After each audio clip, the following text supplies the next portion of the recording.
Gosto muito do que estás a ouvir. A propósito, desculpa lá estar a interromper, mas já és cliente Iberdrola? Como não? Então tens de ouvir antes isto. Quem fica na Iberdrola ganha mais. Descontos, vantagens, ofertas e só por aderir ganha 100 euros. Se a poupança e a energia verde também são música para os teus ouvidos, liga 800 500 500. Iberdrola.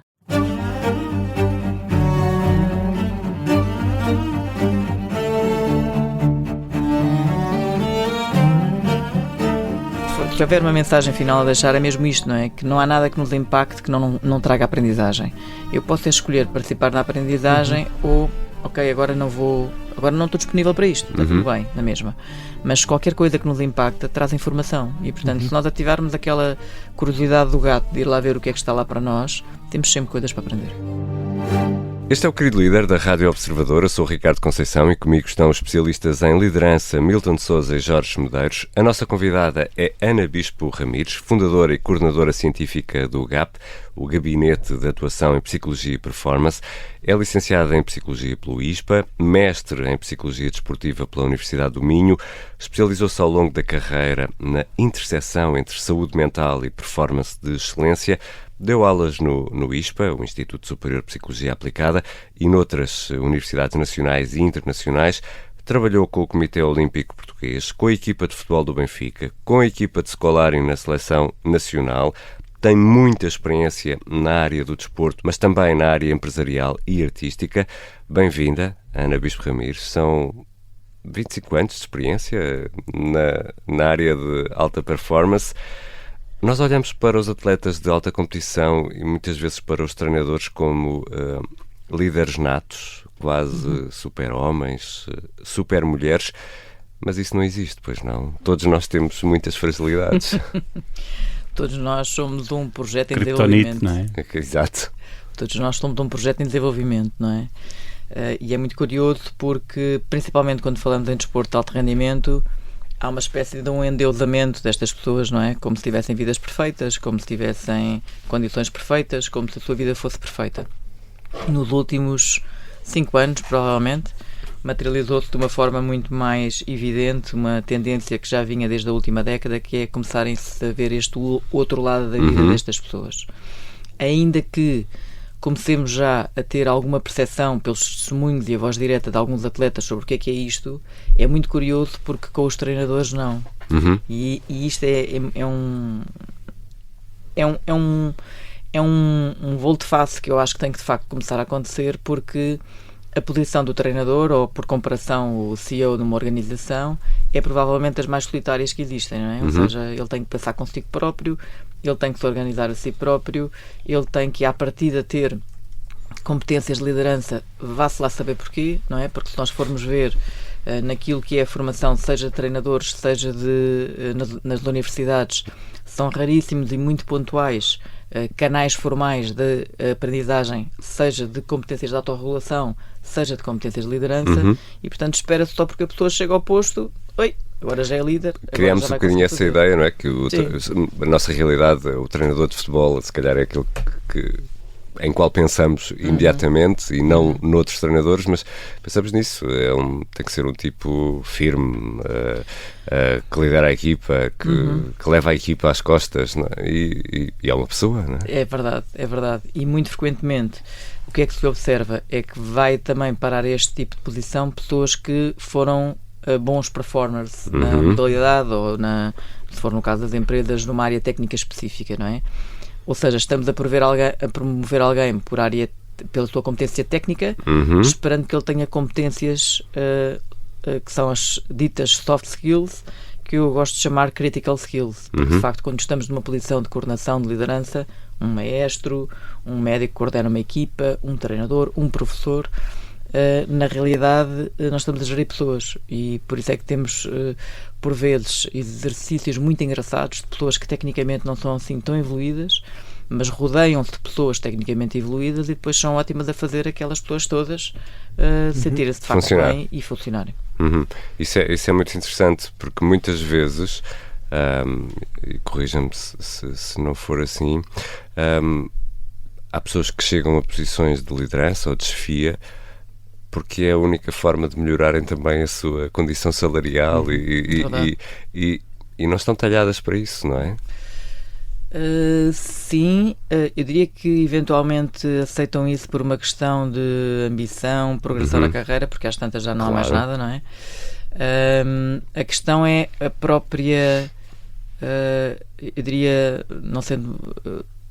não escolhendo a melhor palavra, mas a própria ignorância da organização que privilegia a competência técnica em vez de competências de liderança de facto, não é? Que continua a ser assim uma espécie de caixa de Pandora que ninguém sabe muito bem o que é e que na realidade é profundamente dinâmica, porque não há nenhuma liderança que não seja ou que possa ser considerada inatacável, porque o melhor líder é aquele que se consegue adaptar ao contexto que tem à sua volta, e o contexto está sempre a mudar, e portanto precisamos de pessoas altamente adaptáveis, altamente flexíveis, com uma boa toolbox de entendimento acerca de si próprio e do outro, e depois como é que eu ponho estas pessoas todas na mesma direção. E não há um canal formal de aprendizagem, ou seja, as pessoas vão fazendo isto por tentativa e erro, não é? Eu aqui só ia deixar uma nota que eu acho que isto é extremamente relevante, porque não é apenas olhar para o indivíduo enquanto líder nas suas competências de forma isolada, mas é toda uma estrutura à volta e processos e práticas sofisticados em termos de gestão de talento e de sucessão, que permitam de facto não só detectar quem são as pessoas que têm o potencial de liderança, e às vezes é muito difícil perceber isso, porque às vezes está escondido até, porque as pessoas nem sequer têm a oportunidade de mostrar esse potencial, e antecipar aquilo que é a jornada dessas pessoas para que possam, quando chegar o momento de fazer a transição, estarem preparadas para o efeito e acompanhá-las. Mas isto exige muita sofisticação em termos daquilo que é a estrutura, modelos de governance, modelos de práticas de gestão de talento, e acho que aqui falha ainda muito nas organizações e nos clubes também, muitas vezes. Eu diria que invariavelmente também falha vontade, porque medimos os resultados a curto prazo e não a médio e longo prazo. E por isso é que eu gosto muito da analogia com os atletas olímpicos, porque um atleta olímpico demora 14 a 19 anos a ser formado. E nós, na vida, nas organizações e nos clubes e até nos escalões de formação, os resultados têm que aparecer ontem, não é? E algumas medidas destas para criarmos líderes, ou seja, para podermos ter um berço de líderes, tem necessariamente que ser projetos de longa duração, não é? Uma cultura nesse sentido. Ana, eu estava aqui a pensar, não sei se tem algum insight concreto, porque é fora do país, mas, por exemplo, nos Estados Unidos, a Liga de Futebol Americana é uma guilda. Portanto, aquilo não há o risco da relegação das equipas que estão no ano, mas que podem sair, e, portanto, do ponto de vista não só de talento e financeiro, é extremamente competitivo, mas estando numa guilda fechada, em que são sempre os mesmos a jogar uns contra os outros, até que ponto é que há diferenças psicológicas não só na percepção dos jogadores, como dos treinadores e toda a estrutura? Faz-me sentido que sim, mas não tenho dados não sei se tem. Não tenho dados nesse sentido, mas de facto faz sentido só por uma única razão, porque imaginem, há 20 anos, não é, como eu já sou um bocado cota nisto, há 20 anos atrás, num escalão de formação de handball feminino, nós tínhamos equipas que, se eram campeãs nacionais, tinham um prémio significativo nos momentos áureos do handball, e um prémio significativo à data para o desenvolvimento da modalidade no clube, que pesa, não é? E portanto assistíamos a clubes que aquilo eram máquinas de triturar atletas, não interessa se o joelho está bom ou se não está bom, o que interessa é que nós temos que ser nós a levar a taça para casa. E portanto, quando nós mexemos nos fatores de pressão, obviamente que nós também estamos a mexer nas condições que existem para podermos produzir as coisas em mais longa duração. Eu às vezes tenho uma conversa engraçada. Tive o privilégio de, nos últimos anos, trabalhar com 2 pessoas de topo de clubes de grande expressão, que estão na área do management. E eu dizia-lhes um bocadinho a brincar que quando é que será que os clubes vão perceber que artigos como o que saiu na Guardian em Portugal tanto se compra um Cristiano Ronaldo como uma batata, tem que nos levar para um sítio de marca, que é: eu quero que os meus atletas saiam de facto formados em todas as áreas específicas, e portanto eu tenho que criar contextos de treino para todas as áreas. Porquê? Porque estes miúdos, por exemplo, são vendidos a peso de ouro sem competências nenhumas do ponto de vista da adaptabilidade, da maturidade e da competência social para estarem, e até da autonomia, para estarem fora. Isso não tem mudado?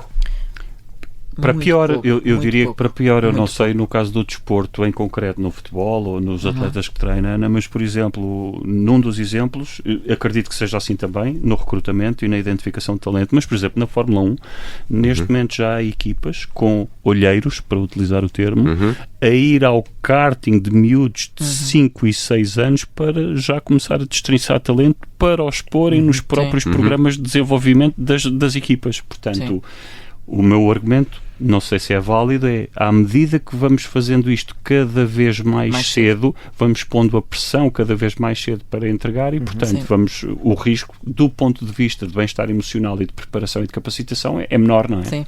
Porque, curiosamente, continuamos a ver a questão técnica, não é? Ou seja, voltando aqui um bocadinho para a questão que colocou e nas organizações, nós podemos perceber o peso que se coloca na vontade de ter bons líderes quando vamos ver as avaliações de desempenho. Se forem ver as avaliações de desempenho, não há quantificação nem valorização para aquilo que são as soft skills. Há assim uma coisa pequenina que aparece lá do ponto de vista qualitativo, mas sem grande impacto naquilo que é a performance da pessoa que lidera, não é? E, portanto, enquanto não houver de facto essa vontade expressa de como é que nós podemos operar isto e como é que nós podemos quantificar, porque os comportamentos podem ser quantificados, na realidade também não estamos a dar uma mensagem clara daquilo que queremos na organização. Eu vou dar um exemplo rápido. Aqui há uns tempos atrás eu trabalhei com um CEO que tinha um tipo na área comercial que ele dizia, o tipo é uma máquina, desculpe a expressão, mas é uma besta com a equipa, ou seja, não potencia desenvolvimento, não fatura 3 milhões, mas ele tem a equipa toda deitada abaixo. De rastros. E eu olhei para o CEO e disse assim, ok, é para corrigir isso? Sim, ele tem que potenciar a equipa. E eu disse, ótimo, é uma ótima ideia, porque se realmente os outros 4 que ele tem faturarem como ele, isso exponencia-se por 4 vezes. Então estamos disponíveis para, no primeiro ano e meio, ele não render 3 milhões, render só 1, porque a atenção que ele dirige para os outros 2 vai dirigir para a sua equipa para fazer crescer. Silêncio. Esse pi é silêncio, ou são uns expletivos que têm de ser flatline? É um flatline. Não, mas é muito engraçado, foi muito curioso. Eu disse, ok. E atenção, que não é uma má decisão, não há nenhuma má decisão se nós enquadrarmos temporalmente. Ok, a empresa tem que faturar, tem que ser assim ali. Mas então eu não posso querer ter líderes de facto focados em identificar, reter talento e desenvolver capacitação e, na realidade, garantir a sustentabilidade da minha organização através das pessoas. Vou pegar nessa deixa porque, aplicando isso ao mundo do desporto, também imagino que o silêncio seria igual ou ainda mais sepulcral. Há muitas diferenças entre o mundo do desporto, no que toca à liderança, e o mundo empresarial. Nós já temos falado nisso aqui no Querido Líder. Podemos ter a tentação de comparar os dois mundos, mas no desporto, o objetivo, por exemplo, no futebol, é ganhar os 3 pontos no domingo, não é? E quando não ganha os 3 pontos no domingo, as coisas complicam-se. Enquanto no mundo empresarial, se calhar se olha ao trimestre, ao semestre, ao ano. E os próprios objetivos não Mais estão ou bem menos, definidos. Sim. Mais ou menos. Há empresas que têm fatores de avaliação quase semanal, não é? Para fazer acompanhamento dos processos. O Milton e eu temos diários. Imposto pelo Ricardo. Não, mas cada vez que vamos dar uma formação e podemos dar formações a organizações diferentes no próprio dia, vamos ter um rating no final. Vamos ter um Sim, rating. nós somos avaliados todos os dias. Sim. E, portanto, isto são jogos de morte súbita constantes. Na realidade é muito engraçada essa questão, porque, só para fazer aqui um pequeno parênteses, a minha formação de base é Psicologia Clínica, só que, como o Milton já me ouviu falar, há 25 anos atrás as pessoas não queriam saber de promoção de competências e, portanto, vinham tirar a Psicologia Clínica quando já estavam completamente exasperados e em dificuldade.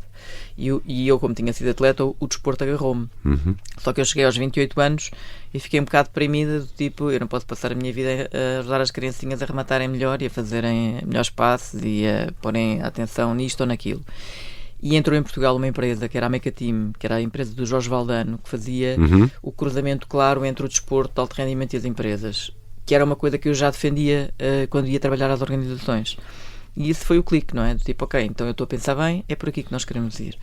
E de facto, eu diria que nos últimos 23, 24 anos de trabalho que eu faço nas organizações, não só é comparável, como obviamente as pessoas nas organizações têm muito mais fontes de pressão e têm muito mais fontes de stress diário, de muito mais entrega.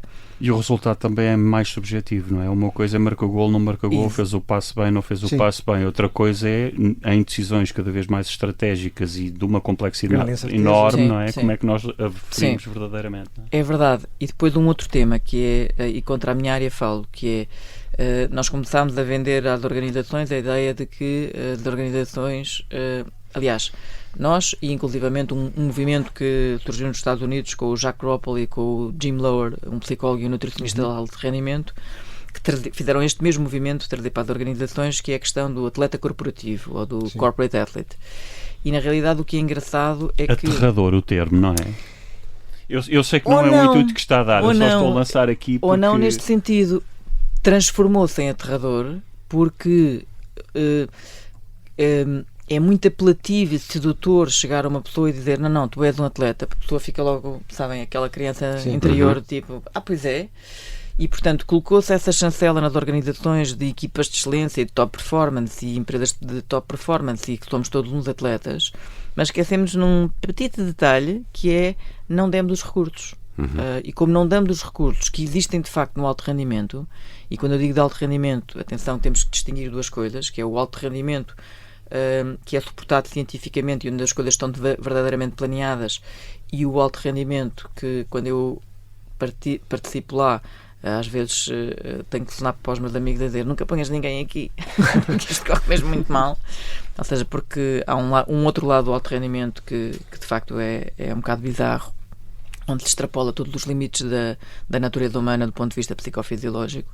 Aliás, há uma percepção minha um bocadinho, mas e não só no desporto, também na sociedade em geral, que é, eu quando era miúda, nós somos mais ou menos da mesma geração, se calhar, víamos aqueles filmes dos romanos com os gladiadores e olhávamos e pensávamos, bem, que selvagens. Eu acho que daqui a 50 anos vamos olhar para trás e vamos pensar que selvagens com aquilo que nós fazíamos às pessoas, nomeadamente no contexto do desporto. Mas isto para dizer que, de facto, há uma comparação inequívoca, só que não há recursos. Ou seja, as pessoas não detêm os recursos para poderem entregar aquilo que têm que entregar naquele ponto em particular. E, portanto, aquilo que nós existimos, de facto, é uma exaustão. Até porque esta questão é importante que a Ana está a referir, porque o stress advém mais do desequilíbrio entre o que me é exigido e os recursos que tenho, do que propriamente o que me é exigido só. Ou seja, se é esperado de mim que seja um atleta de alta competição, corporativo, e não me é dado os recursos, a minha percepção de stress vai aumentar ainda mais e vou sentir isso na pele, literalmente, e no corpo. Não é? E quais são os erros mais comuns que encontra nas lideranças, que os líderes cometem? À data de hoje? Porquê à data de hoje? Porque pergunta, Ana. Porque muda. Fica curioso. Porque muda. Também se altera. Sim. Então vamos a essa perspectiva sua. Sim. Não é?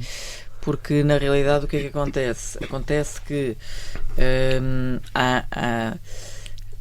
eu diria que há 20, 25 anos atrás tínhamos pessoas, tínhamos lideranças mais duras, não é? Também característica da nossa sociedade, mais duras, mas que em algum momento também tinham mais capacidade de contacto com o outro.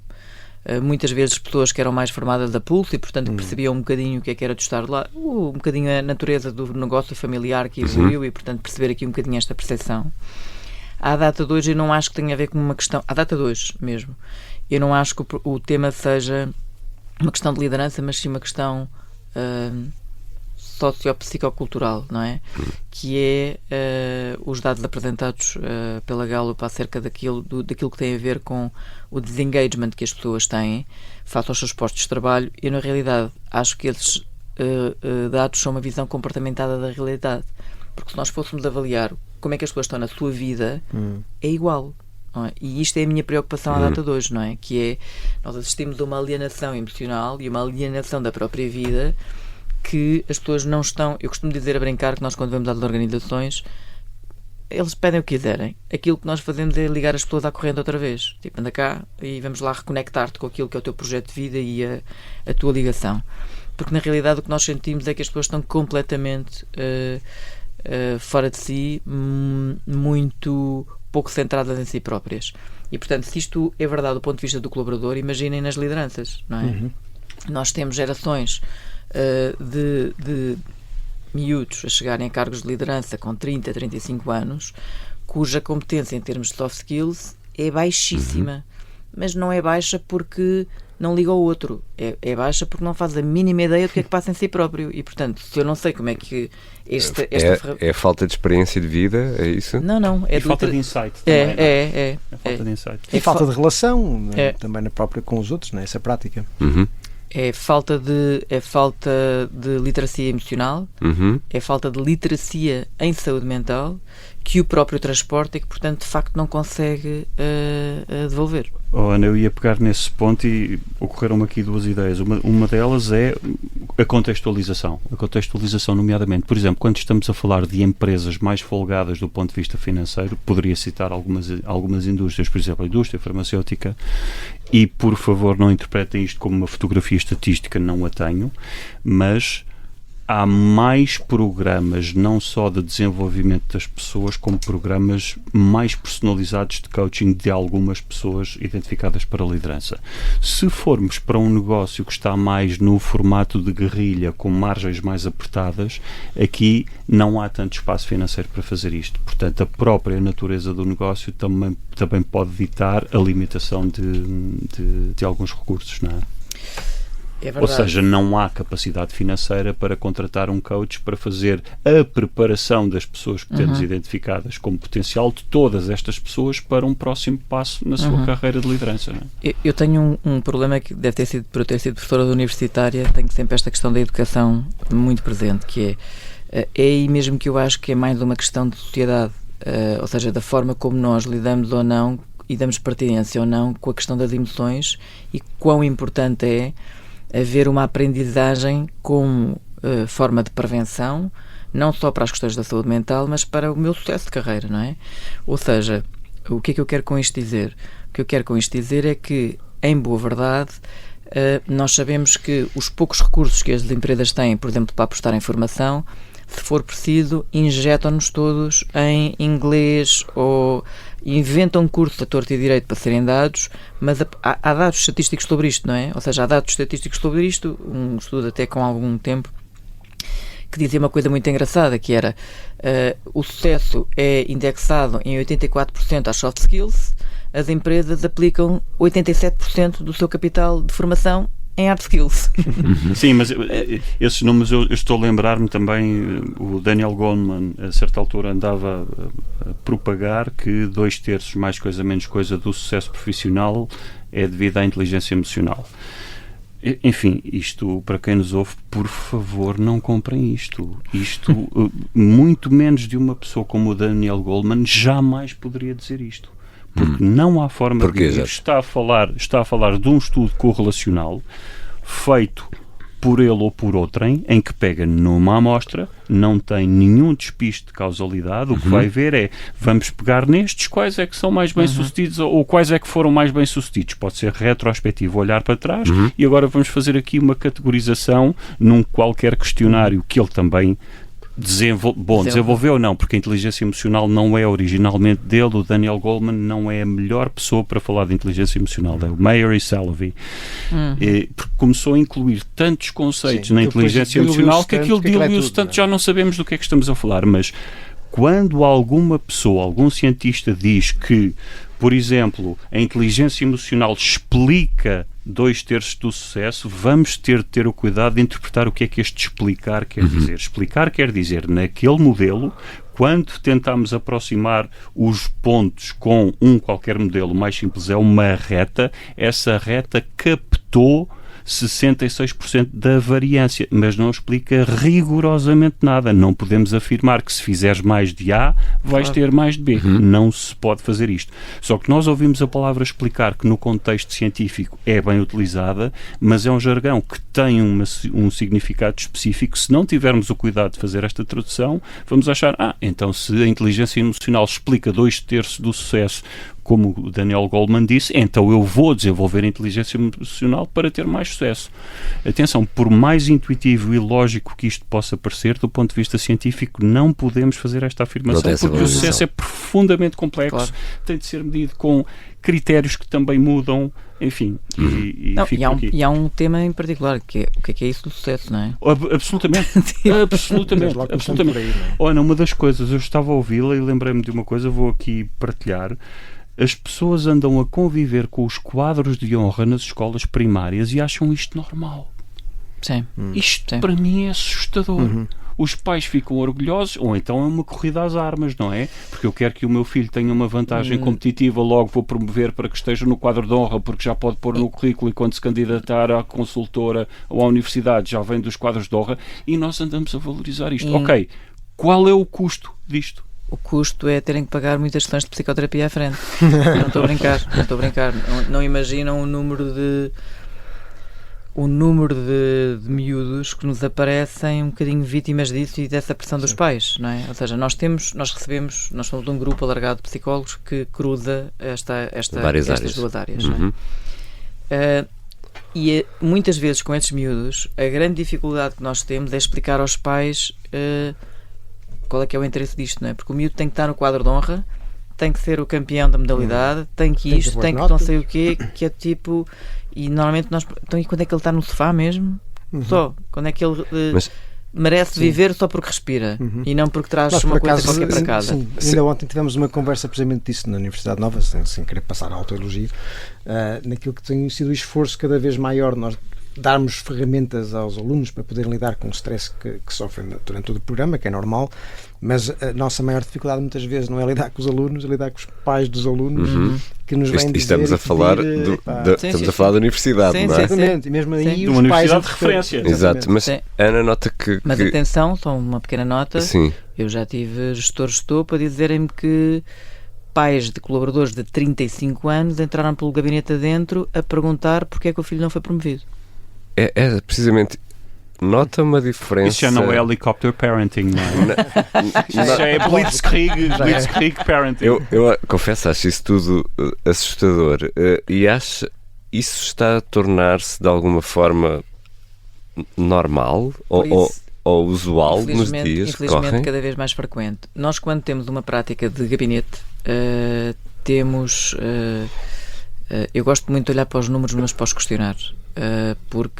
E nós trabalhamos em articulação com a Universidade Católica, que faz trabalho connosco a investigar as dimensões de impacto do nosso trabalho. E quando os investigadores nos enviam os dados, eu normalmente pergunto, está bem, mas eu quero perceber o desvio padrão, eu quero saber a quantas pessoas é que estão fora da norma, eu quero lá saber da norma, não é? Porque esses é que são normalmente o termómetro de que alguma coisa está a começar a aparecer e alguma coisa está a começar a instalar.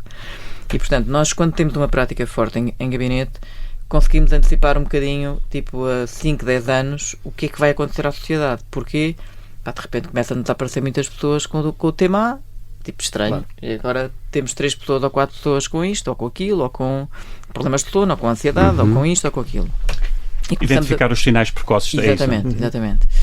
E portanto, essa questão, e por isso é que eu estava a perguntar à data de hoje, é de facto uma preocupação muito grande, porque nós estamos a ter um conjunto de gerações altamente infantilizado, com dificuldade em pensar e níveis de autonomia baixíssimos. Esta questão, muito pouca tolerância à frustração também. Baixíssima. Há uns anos desta parte, um consultor com quem eu trabalhei dizia-me: Ana, como é que é possível? Saiu um artigo científico que diz que a evolução, acho que era o crescimento económico do país, não está ligado ao fator de empreendedorismo. E eu disse, olha, depende de como é que o empreendedorismo é medido, não é? Porque assim, se for o empreendedorismo da senhora Francisca, que abriu uma mercearia há 40 anos e está lá todos os dias, e filha da mãe, que aquilo tem que resultar mesmo, boa. Se for o empreendedorismo que nós vemos à data de hoje, que é, vou abrir uma relote de bolas de Berlim, ao final de 3 meses, não, afinal é de cachorros quentes, não, afinal é de... Não, agora vou fazer outra coisa. Isto não é nada. Não é? Isto é reflexo precisamente dessa incapacidade em permanecer em esforço, em contexto hostil. Quando eu digo contexto hostil... Isso, né? De ir ultrapassando barreiras... Em contexto hostil é isto, não tenho feedback. É para continuar a trabalhar e olha, não tenho feedback, não tenho resultados, mas é para continuar a trabalhar. Com uma agravante, agora, só para apimentar um bocadinho a discussão, que é as questões e que falámos sobre isto, do uso indiscriminado de ferramentas que estão a ser colocadas à nossa disposição, que nós não temos maturidade para lidar com elas, mas lidamos, e estou a falar, por exemplo, de inteligência artificial, que em vez de eu instrumentalizar a inteligência artificial para eu ser um instrumento mais fino, dominar a eu máquina, estou a ser instrumentalizada pelo instrumento. Exatamente. E um dos temas que está a aparecer agora, muito recentemente, um estudo que foi feito, revela que esta geração que está a apanhar com isto mais de frente, já está a evidenciar dificuldades de diferenciação cognitiva. Ou seja, de pensar sobre as coisas. Sim, há aqui vários fenómenos, há um efeito interessante, atenção, mais uma vez, isto é um efeito correlacional, portanto, cuidado com as conclusões que podemos tirar. Depois há outros, mas é o efeito Flynn. O que é o efeito Flynn? É um cientista neozelandês, Flynn, identificou que mapeou ao longo do tempo a evolução dos testes de inteligência. O teste de inteligência é padronizado, ou seja, fazemos há vários anos, mas olhamos para a amostra e padronizamos. O meio é 100 e cada 15 para a direita ou para a esquerda, cada 15 pontos é um desvio padrão. E o que ele perguntou foi, ok, nós andamos a fazer testes de inteligência há decénios, mas já agora deixa ver, se não fizéssemos esta standardização ao longo do tempo, como seria a evolução?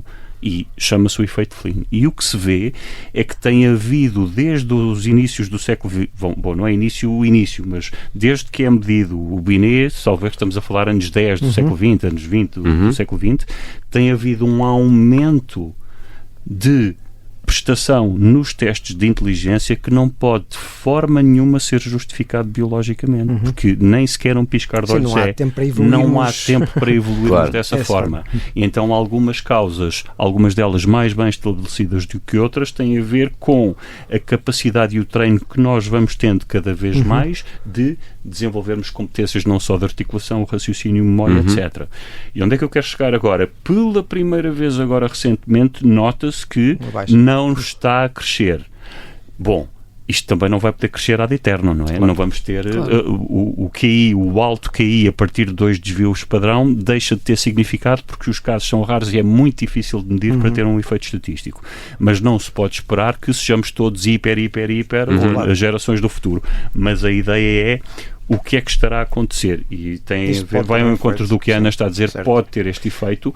E vou terminar, lembra-me agora a propósito disto, Jonathan Haidt é um psicólogo social que estuda muito a moralidade, mas que se tem dedicado muito às causas da ansiedade, da Universidade de Nova Iorque, e ele advoga que jamais dar acesso a redes sociais, aos Instagrams, Facebooks da vida, etc., a miúdos antes dos 16 anos. Até porque, do ponto de vista biológico, o neocórtex não acompanha o desenvolvimento. Sim. Os dados são extremamente preocupantes. Absolutamente preocupantes. Eu tive aqui uma questão, se calhar um bocadinho num modo um pouco diferente, mas obviamente também relacionado com estes temas. Uma das coisas que eu tenho vindo a observar desde há algum tempo é que houve aqui uma evolução na narrativa do que é que deve ser um líder, nas suas preocupações, ou seja, havia de facto, já tinha referido aquela imagem do líder como mais duro, mais autoritário, que vinha muito dos anos 80 e 90, e a partir de certa altura começou-se a introduzir uma narrativa diferente da preocupação com as pessoas, a inclusão, o propósito, essas coisas, a compaixão, algo que eventualmente até podemos hoje colocar em causa se será que estamos a voltar de alguma maneira a essa imagem mais autoritária da liderança. E é curioso que eu acho que assistia um pouco a isso, embora não tenha dados estatísticos para demonstrar, que mesmo no futebol e no desporto também se assistiu a esta imagem. Se vimos aquilo que era a imagem do treinador de futebol no final dos anos 90, início dos anos 2000, era uma imagem do Mister, não é? Era o termo que se usava, não é? E depois começaram a surgir um conjunto... Usa-se, se calhar menos, não sei.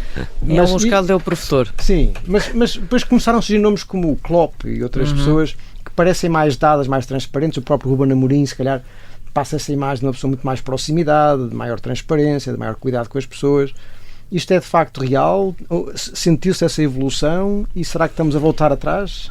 Não, há aí várias coisas, não é? Para já, isso é uma coisa que é muito evidente, os atletas de futebol à data de hoje têm têm características muito distintas, não é? Eu tenho um atleta que é economista e, portanto, e é de futebol profissional. Nem sempre comenta isso no balneário, que é para não intimidar ninguém. Tem que fazer as contas, esta tática não bate certo. Mas, por exemplo, imaginem, nas modalidades olímpicas temos muitos médicos, não é? Ou seja, ter um curso superior não é incompatível com ter uma carreira no futebol. Só não é ainda tão tradição quanto isso. E, portanto, à medida que nós temos atletas mais diferenciados cognitivamente, porque temos, não é? Ou seja, a própria escolaridade mudou muito. Os treinadores têm que se ajustar. As próprias escolas dos clubes também, de alguma forma, incentivam a escolaridade. Sim. Não, sim. À data de hoje, cada vez mais, sim. Ainda que... o propósito último não seja a escolaridade. Não tem só a ver com isso. Nada. Eu passei pelo Benfica, como foi referido, estive lá cerca de 10 anos e nós recebíamos carta dos pais a dizer: os meus filhos não estão a ir para ir à escola, estão a ir para jogar futebol. E também a forma como os pais entendem as coisas está um bocadinho diferente, mas as famílias são, do meu ponto de vista, um fator completamente esquecido pelo desporto e que nós temos que chamar a nós, não é? Aliás, um dos projetos que nós fizemos no Comitê Olímpico passou por aí, precisamente por começar a envolver as famílias e a dar-lhes formação para lhes dar um papel, porque se nós não lhes dermos um papel e não explicarmos como é que elas podem contribuir, elas vão assumir um papel qualquer e fazem elas muitíssimo bem. E depois há uma outra coisa curiosa, que é, só se fala em famílias, também, maioritariamente, até o atleta ser adulto. Os cônjuges, ninguém quer saber deles, quando são um fator fundamental no rendimento e na carreira, não é? E, portanto, não há uma ação de integração, não há uma ação de formação para estas pessoas para perceberem como é que podem ser um elemento. Mas isto foi uma curva agora. Agora, a esse nível, Milton, o que é que nós observamos? Também nos últimos anos, o futebol se foi tornando nos grandes clubes o mais científico possível, ou seja, isto já não é uma coisa de... meia bola e força. Exatamente, não é? Anda tudo de auricular a ver o desvio padrão do cansaço. Sim, nós temos em Portugal um investigador que tu provavelmente conheces, que é o Duarte Araújo, que foi considerado top mundial e que está muito perto de, com um conjunto de análises que ele está a fazer, a perceber claramente como é que as equipas se tornam mais performance. Ele explicará isto melhor do que eu. Mas isto quer dizer o quê? Que chegas a um nível em que os atletas têm tanto conhecimento de futebol, têm tanta formação em futebol, que na realidade tu vais precisar de pessoas que saibam gerir pessoas. Certo. Ou seja, vais precisar de treinadores que não atrapalhem e que consigam pegar naquelas pessoas todas e levá-las para um sítio e um caminho comum. Aí tu tens claramente modelos de liderança muito mais humanistas. Ok?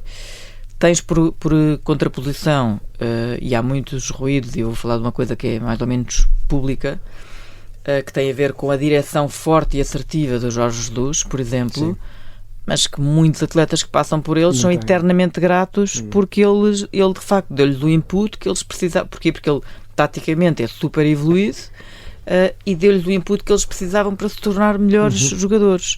Ana, e relacionando com o tema de quanto mais instruídos forem os jogadores, mais o líder tem de interiorizar que tem de lidar com estas pessoas de uma forma diferente. A minha pergunta é, não sei se há resposta, eu não a sei com certeza.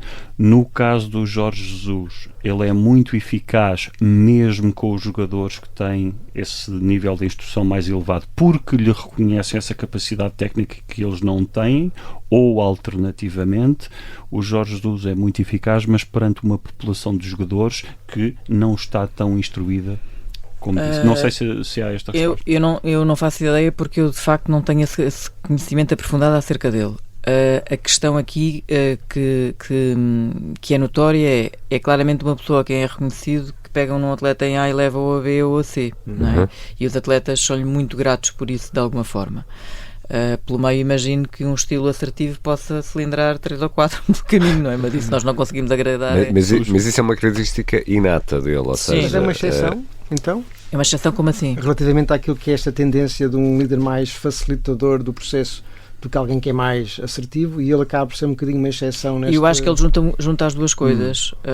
Não sei se da melhor forma, no momento certo ou o que seja, mas é alguém que taticamente é muito evoluído, é-lhe reconhecido essa capacidade, e muito detalhista, não é? Talvez isso até ajude a conquistar um certo espaço perante que desculpam esse estilo menos... Exatamente. E que o tornam, e que tornam isso, porquê? Porque o atleta vai para o sítio de eu quero aprender isto, eu quero partilhar. Motivado, agora, está a aprender e está disposto a se calhar a aceitar isso é talento, isso não se ensina, ou ensina-se nessa forma de Jorge Jesus atuar. Eu não sei o que é talento.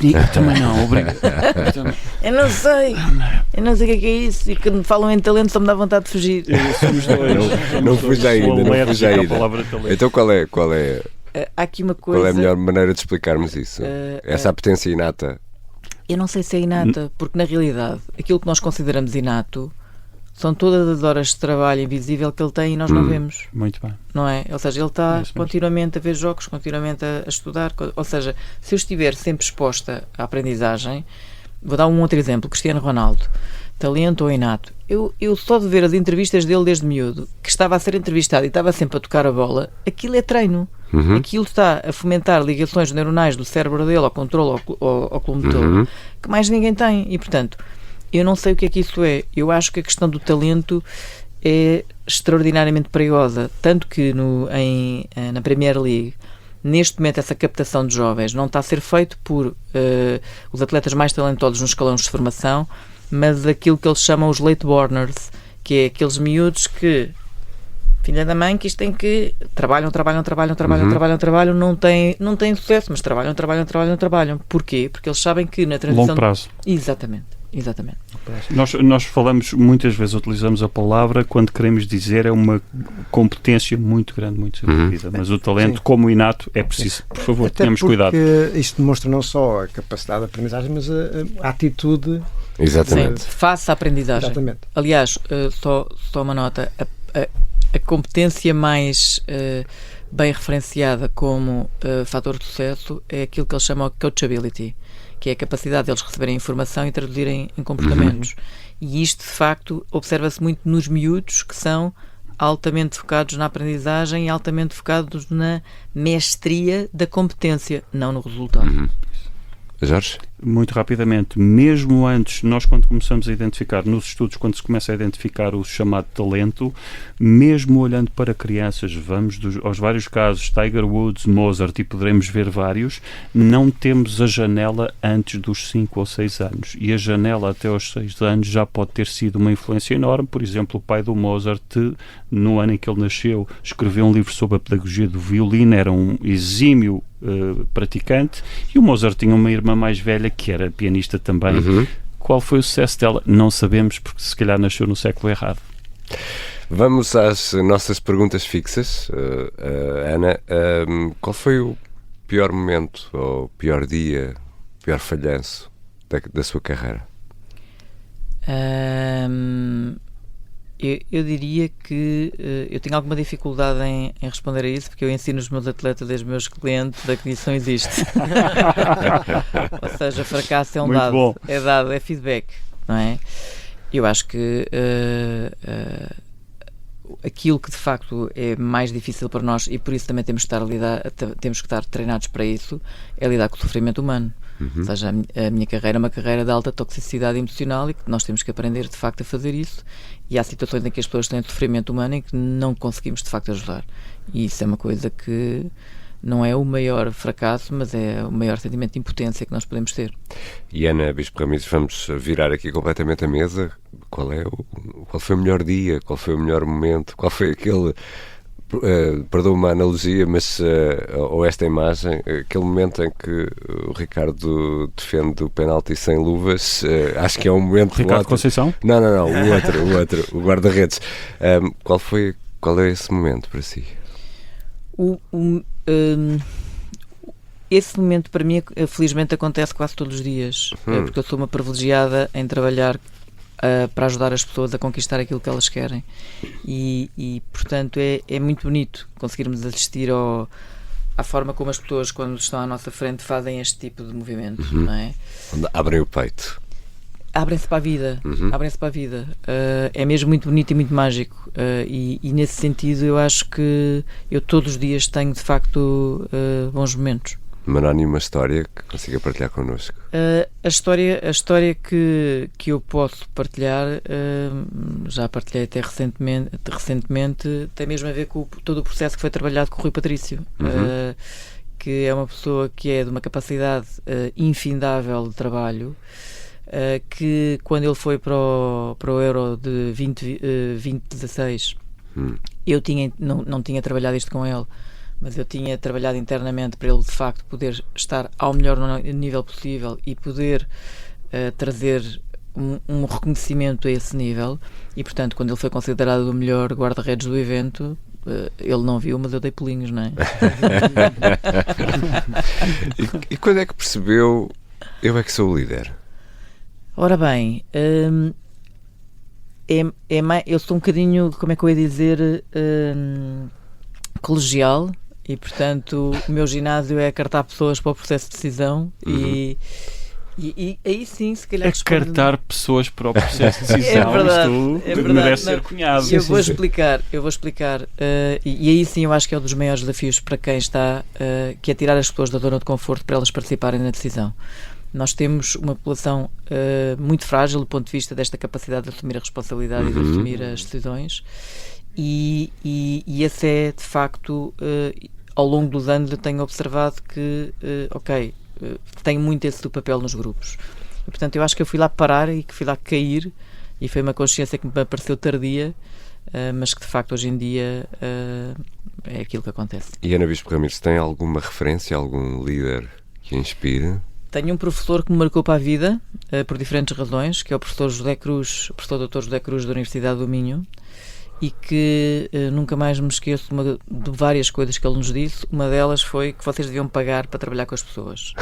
E precisamente por esta noção de o privilégio de podermos testemunhar, aprender, fazer parte da história das pessoas e conseguirmos ter esta relação sagrada com eles e mágica de os ajudar a alcançar as coisas, é de facto espetacular. Ana, eu ia voltar um pouco atrás a uma das respostas que deu e que não interpreta falhanço porque tudo é feedback e tudo é aprendizagem. A minha pergunta é: houve também trabalho seu interno para passar a ver mais as coisas assim, ou já era assim?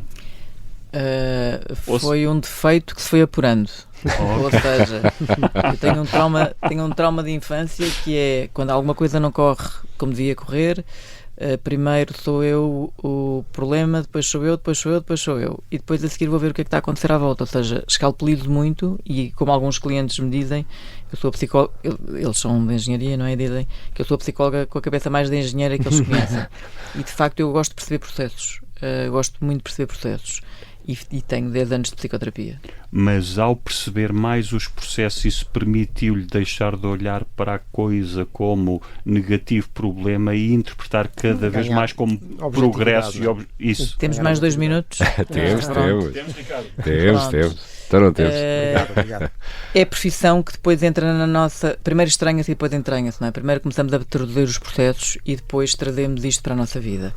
Vou comentar uma coisa que é pública, porque eu fui professora na faculdade e isso foi visível. Eu tive uma questão oncológica durante quase 10 anos, com 2 recidivas, e na prática aquilo que eu fazia com os meus atletas eu fazia no meu dia-a-dia. Ou seja, programava microciclos, programava as minhas reuniões com os meus médicos, pregava ataques de nervos aos meus médicos do tamanho das escadas, porque fazia as perguntas todas e não, mas então é isso que está a querer dizer, é isto ou quer que seja. E portanto todo esse processo transformou-me claramente, não me só aproximou para um sítio de poder-me conectar muito mais com o sofrimento humano, mas também como é que se sai de lá, não é? E portanto, honestamente eu acho que foi das alturas mais bonitas da minha vida, e onde eu ainda ganhei mais convicção naquilo de facto que eu faço. Ana, então, patologicamente, com uma convicção de quase patológica. Então agora que está a relatar esse episódio tão poderoso, tão forte, não é? Podemos olhar para si, neste caso em concreto, como um caso de crescimento pós-traumático. Todos nós passamos a vida a ter traumas na vida, não é? Mas uns crescem, outros infelizmente não, e é muito difícil de destrinçar, mas não é? É isso. Eu acho que se houver uma mensagem final a deixar, é mesmo isto, não é? Que não há nada que nos impacte que não traga aprendizagem. Eu posso escolher participar na aprendizagem ou, agora não estou disponível para isto, está tudo bem, na mesma. Mas qualquer coisa que nos impacta traz informação, e portanto se nós ativarmos aquela curiosidade do gato de ir lá ver o que é que está lá para nós, temos sempre coisas para aprender. E há algum sonho por cumprir? Ou vários? Mas difícil no nosso país, que seria de facto criar um projeto para o desporto de formação, onde pudéssemos criar esta lógica de desenvolvimento de competências psicoemocionais através do desporto, que eu de facto acho que é uma profunda ignorância que existe no nosso país, que é não entendermos o desporto como um laboratório de formação de cidadãos. 1% vai chegar à alta competição, o resto vai estar a mandar no nosso país e nas nossas empresas. E, portanto, enquanto não trouxermos esta questão da literacia emocional e em saúde mental para as escolas, para o desporto, vamos ter sempre déficits e faturas elevadíssimas para pagar, mesmo em termos de saúde, na nossa sociedade. E aqui se calhar, passa um bocadinho a publicidade, mas acho que é merecida a Academia do Johnson, que tem feito um trabalho muito meritório, e trazer precisamente o desporto como um veículo de formação cívica, quase, de maturação dos mais jovens, até para evitar que entrem vias menos recomendáveis, não é? É fundamental. Ana Bispo Ramires, muito obrigado por ter estado Obrigado, aqui connosco no Querido Líder. O Milton Sousa e o Jorge Medeiros regressam para a semana. Até para a semana. Os nossos queridos líderes na arte da liderança cá estarão para analisar a prestação de líderes ou aspirantes a líderes, para deixar também conselhos. E vamos ter, obviamente, outro convidado para partilhar as experiências. Eu sou o Ricardo Conceição e espero no próximo episódio estar já com a voz mais clarinha. Este é o Querido Líder, o podcast sobre liderança da Rádio Observador. Até para a semana.